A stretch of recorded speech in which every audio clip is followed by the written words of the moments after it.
Welcome back, bakers. In today's video we are making some incredible Malteaser cupcakes. You can just hear how excited I am about these because you are going to love them. If you like the video, smash that thumbs up button and also hit subscribe so that you don't miss any more of my future uploads. This recipe makes quite a large batch of between 16 and 18 cupcakes depending on the size of your cupcake cases, so go ahead and adjust as necessary.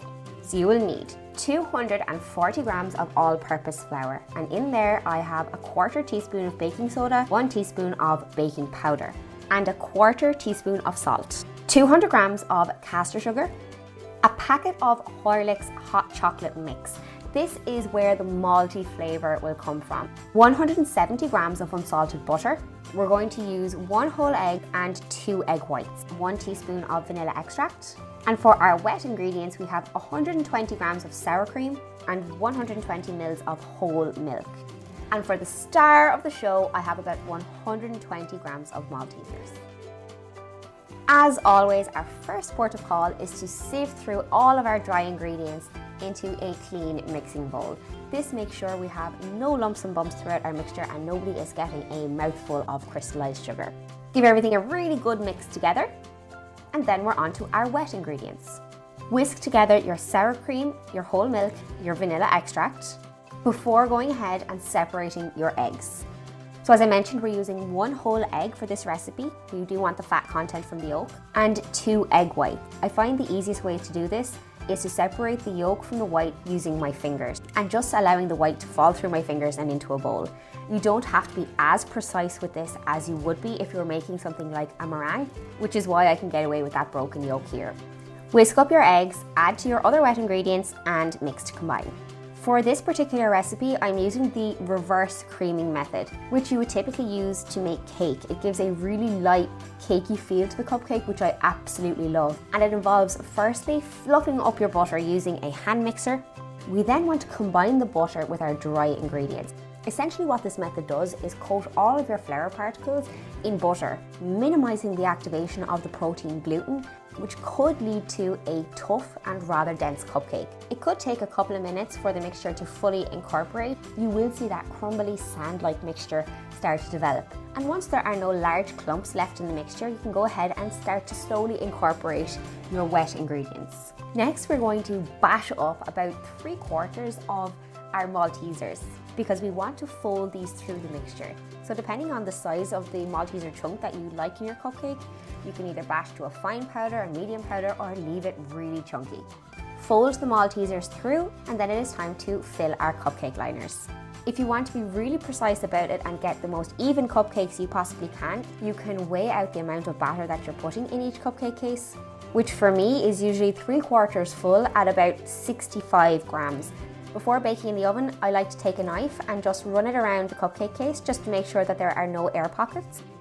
And finally, tap the cupcake tray on the table a couple of times, again, just to make sure we have no pockets of air that are stuck throughout the mixture. And these will go into a preheated fan oven at 160 degrees for 20 minutes. Keep an eye on these around minute 17 just to check that they're not over browning in your particular oven. Once your cupcakes are fully baked and you're happy, remove them from the oven, remove them from the tray and allow them to cool completely on a wire rack. Feel free to leave it there, but if you do want to go ahead and complete the cupcake with a lovely Malteser buttercream, then keep on watching. So for your buttercream, you will need 450 grams of icing sugar, 350 grams of butter, 1 packet of Horlicks, and 1 to 2 tablespoons of whole milk to loosen up the mixture if needs be. This is a fairly standard buttercream recipe, so we're going to go ahead and beat the butter until it's really nice, pale and fluffy. So this produces a really lovely, smooth, light buttercream. However, just be aware that if you're using a hand mixer like I am today, you will end up whipping in quite a lot of air and you will see those little air bubbles on the surface of your mixture. It doesn't affect the flavour whatsoever, but you may want to have a more smooth buttercream. To do that, you can literally smooth out the air bubbles using a spatula like I'm doing here, or switch to a stand mixer paddle attachment. Next, we want to prepare our piping bag. I place the nozzle that I want to use right at the end of the piping bag to get an idea of where I need to make the cut.